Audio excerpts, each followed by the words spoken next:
3 days ago, we posted a video that blew up so fast, it's now become our top most viewed video of the channel. The video was about work vans and how they now cost 2.5 times the price they did just a few years ago. That's made it really difficult for service-based businesses because they have to significantly increase their price to customers, which eventually costs consumers a lot more money and may make it harder for service businesses to, well, stay in business. There's been a bunch of comments on that video. One of the comments suggested that this is actually a good thing for service businesses because all of those costs not only get packaged up and pushed forward to customers, but these businesses, or at least some of them, will charge 20% on top for profit. 20% of that larger number is a lot more profit than 20% of the smaller expense, which is true. He is missing one big caveat. I'll get to that. If you think about a service-based business, a lot of times they charge hourly for their technicians. So if there's a technician and the cost to deploy that tech is $100 an hour for the van, the insurance, the technician, the hard hat, the tools. If it costs $100 an hour, then the company, the service business, is going to charge the customers $100 to cover the cost plus 20%, which is $20. Assuming the technician works 40 hours, that's $800 of profit every week, which is roughly $40,000 a year. If for some reason with the increased cost of work vans and other expenses, that cost goes up 2.5 times, in other words, it's no longer $100 an hour, but it costs them $250 an hour. Now, the 20% of that is going to be a $50, which ends up being $300 an hour. And so, yes, the service business, if they were charging $300 an hour, would end up being a lot more in profit than what they were charging before, because now they're making about $2,000 in profit every week instead of the $800. And at the end of the year, that's a significantly larger number.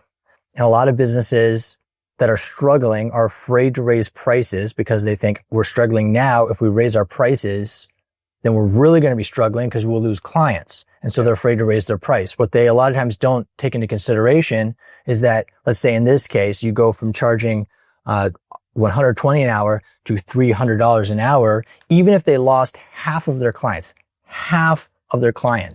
they will end up doing half the work in theory, right? Because they lost half the clients, so they work half the time. But on top of that, they'll still make 25% more. That still comes out to over $50,000. And if they were making $40,000 in profit before and they're making $50,000 now, even doing half the work, they've still made a 25% bump in revenue, and not just revenue, but in profit, which is why a lot of times raising prices as a service business is a lot more beneficial than the owners realize. Because yes, you'll lose some clients, but you'll make a lot more money even with less clients by raising the price. And so the guy is right that yes, they might be making more money now, the companies he's working at, and then they look at their books and say, hey, it's working great. But the caveat is that they're looking at the wrong metric. The goal is not to lose good clients. The goal is to keep building up more clients. And so even if initially they have more money, they're going to lose if they keep losing clients. You know, like a business obviously has to make a profit to continue staying in business. But there's definitely something to be said for bridging that gap between the company kind of absorbing some of that cost and taking care of your customer. Instead of short-term profits, you're looking at a long-term play. It's, you know, if say the cost of vans goes up double in 5 years, you can just throw all that onto your customers. But like you just said, you're probably going to lose a few because that's going to be a big shock to them. One of the ways that our company has managed to keep prices regulated is by shifting risk. There's different things that have value. One thing of value is money. Money has value, right? Currency has value. We used to do work where we would do all the work and then we would charge the customer at the end. The problem with that is some of the customers, once they have what they want, they don't pay you. As the company has invested and paying workers and buying equipment. Now it doesn't get reimbursed for anything, much less make any profit. All it has done is wasted a bunch of time and money and hasn't gotten anything in return. So what do? We charge a third to get started, a third down payment. And then less clients, of course, are willing to pay that because more people are willing to get stuff for free than pay a down payment. But what it did is it started to weed out people that didn't have money, that were never planning to pay you in the first place, right? Now we have better clients, but for the same price. But we still had a small percentage of people that would not pay the 2/3 at the end. So what did we do? We started charging 50%. And eventually that number kept going up. Now what we were able to do is to say the project is going to cost you the same thing. We're not increasing what we're charging for any work. We're just shifting risk away from us. And this way we keep our prices regulated. So it's not always about just charging more money for everything. Sometimes you can get clever and say, we want to offload some risk. That's worth something to us. One thing it does is it means that we're like losing less money. A big reason for how companies having to charge what they charge is because some percentage of that never gets paid. And so one way to be able to keep your prices the same is to reduce the amount that doesn't get paid. Yeah. And the way to do that, we found, is by requiring higher amounts up front. And at this point, we charge 2/3 up front. They're more likely to pay that smaller amount at the very end than they are to pay a larger amount at the end after they already have what they want. In other words, we just kept pushing more and more risk off to the customer while keeping the price about the same. And that seems to work for people. Although that can only take you so far. Eventually, we run out of risks that we can push off, and then we might have to raise our price some, or we can find other clever ways of keeping our price the same. By solving that problem, that gives us a very strategic advantage in the market. And when you have those larger companies, or even maybe they're not even larger, but they just say, well, if it costs me more, I'm just going to push all that straight to the client right away. It makes clients say, well, maybe it's at least worth talking to someone else. So you can basically have one of three ways, speed, quality, or two of three ways, speed, quality, and price. And if you can figure out how to maintain quality while keeping a reasonable price, that's going to go a long way. You're saying you can pick any two of three. Right. So you could have it fast and cheap, fast and high quality. Right. Cheap, high quality, but not fast. You're going to have happier customers if you can manage to keep the price low while still maintaining that high quality that they get with the services that we provide. That's all I'm trying to say. You have to make profit as a company. Make profit. I'm not suggesting that the point here is to be a saint. I am in no way a saint. We're not dying on a sword here.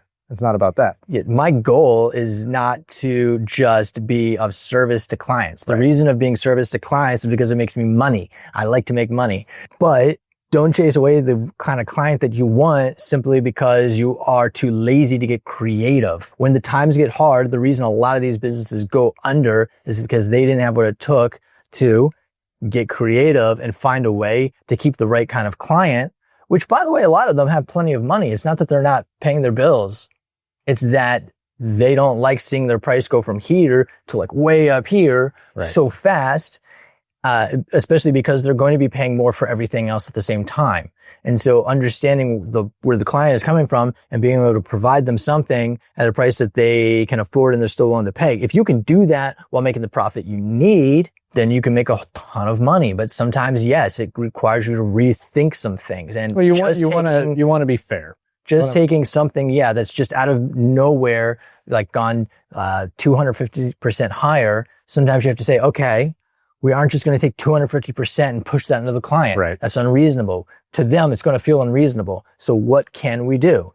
And it depends on your kind of business. I mean, maybe you can put two guys in the same van, or maybe you can find a different kind of vehicle than the typical work van. Or maybe you can shift some of the stuff that happens in the field and shift it to the back end, to your support team. That's one thing that we did, is we went 100% cloud-based. So a huge chunk of what technicians used to have to do in the field have been shifted back to our support team remotely. There's this one company, their clients have been asking them about cloud-based service, and they claimed that There is no upgrade. They can't provide that service. The reason I can tell you they don't want to provide that service is because right now, whenever the client needs them to come out and program a key fob or add a new user to their intercom, they're charging them something like $400 or $500. If that service had been shifted to something cloud-based, it might have cost them nothing to add it. And so that company, that service-based, business is thinking, well, we don't want to lose out on these constant $400 or $500 easy service calls that we're doing constantly and just making, like, there's basically printing money. And because if they upgrade the system, they won't be able to do that anymore. The customer can, first of all, add the users themselves if they want, and they can add key fobs themselves if they want, and they can do it remotely, and they won't need to pay for these like minimum service calls, because what most of these companies do is charge like 2 to 4 hours minimum, and they're charging at maybe $150 to $200 an hour.